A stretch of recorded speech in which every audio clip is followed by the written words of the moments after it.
Ahem. Salam satu dunia. Boleh tengok lah kan, harga saya akan cakap. Tapi bagi kolektor, memang dia akan cari benda ni.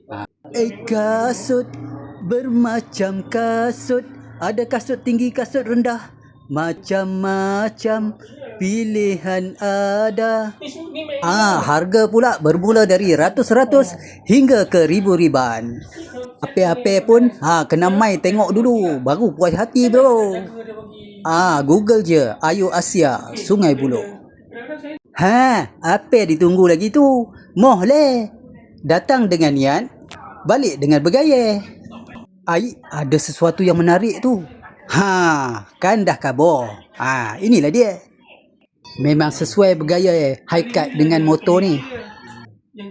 Apa yang kita cari-cari. Tapi jumpa, kata apa? Jumpa tengok lah. Tak mampu nak beli.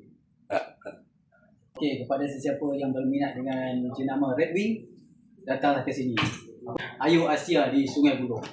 Datang dengan tak datang, sini banyak pilihan. Kepada peminat high cut, inilah dia tempat dia. Okey. Alhamdulillah, akhirnya dapat juga jumpa kawan lama. Dah lebih 10 tahun tak jumpa. Ini Nizam. Lebih 10 tahun kita jumpa. Itulah. 10 tahun lah. So hari ni dapat ride sama-sama. Dapat jumpa minum-minum. Alhamdulillah. 17. Ni motor dia. Motor cantik siut.